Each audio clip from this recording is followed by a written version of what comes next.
everyone, my name is Trinity from Trinity Educational Mission, here to bring you the latest research in education. Let me ask you a question.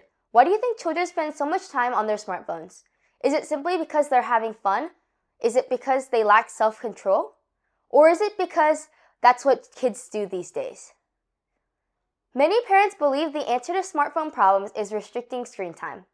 So they worry about how many hours should be allowed each day and set limits, sometimes even take the phone away altogether. But a recent study asked parents a very different question. Is screen time really the main problem? What if we first need to understand why children are turning to their phones in the first place? Today's study comes from Croatia, a country in Europe. Researchers studied 750 adolescents between the ages of 13 and 19 from 22 middle school and high schools in Split Dalmatia region of Croatia. What makes this study especially interesting is that it doesn't just look at how long teenagers spend online. It also explored why they use the internet the way they did. The researchers examined not only internet use, but also stress, loneliness, and the ability to manage emotions. And they found something very interesting. As expected, the more time adolescents spent online, the higher their risk of problematic internet use.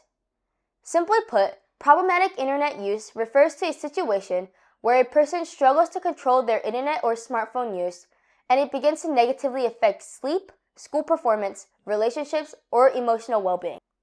But the study didn't stop there. Researchers noticed that even when teenagers spent similar amounts of time online, some developed serious dependency problems while others did not. So what makes the difference? The researchers identified three important factors: stress, loneliness, and emotional competence. Let's start with stress. The study found that teenagers with higher levels of stress were more likely to experience problematic internet use. And honestly, that's not hard to understand. School can be overwhelming, friendships can be complicated, academic pressure can be intense.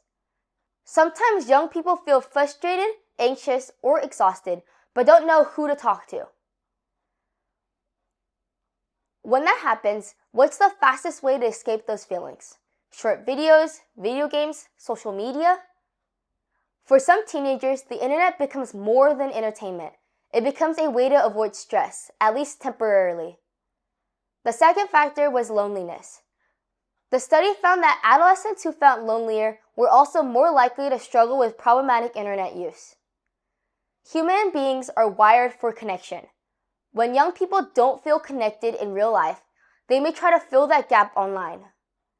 The problem is that online connections don't always solve real-life loneliness.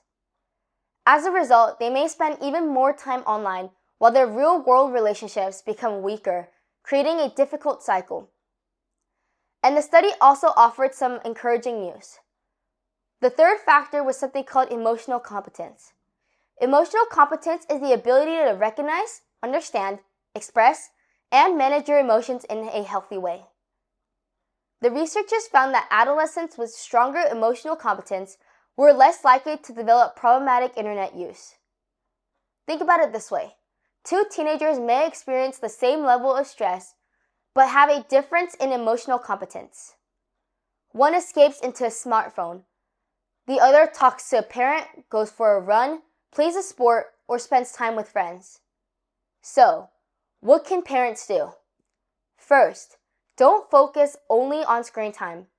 Pay attention to your child's emotional well-being. Before asking, how many hours were you on your phone today? Try asking, how have you been feeling lately? How's school going? Is anything stressing you out? Because sometimes the real issue isn't the screen itself. It's the emotions hiding behind the screen. Second, help reduce your child's loneliness by building stronger relationships. A child can have a lot of friends and still feel lonely. Sometimes loneliness comes from feeling misunderstood, even within family. Eat meals together, take walks together, talk in the car, spend 10 minutes talking before bed. These small moments can make a bigger difference than we often realize. Third, help your child develop emotional competence and self-regulation. Self-regulation simply means the ability to manage your own behavior and make healthy choices without someone constantly controlling you. There's a big difference between a parent controlling a child in a child learning to control themselves. Set screen time goals together, help them monitor their own habits, and when they struggle, use it as an opportunity for conversation rather than punishment. The researchers emphasize that prevention is not just about limiting screen time. It's about helping young people build emotional competence, stress management skills, and self-regulation. And I think that's the most important message of this study. Children don't necessarily develop problems because of smartphones alone. Sometimes they become dependent on smartphones because they're trying to cope with stress and loneliness. That means our most important job as parents may not be controlling devices. It may be helping our children manage stress, express emotions, and share their struggles in healthy ways. So tonight, before saying, put your phone away, what if you first asked, how are you doing emotionally these days? And here's one final question I'd like you to think about. Am I managing my child's smartphone use, or am I caring for my child's heart?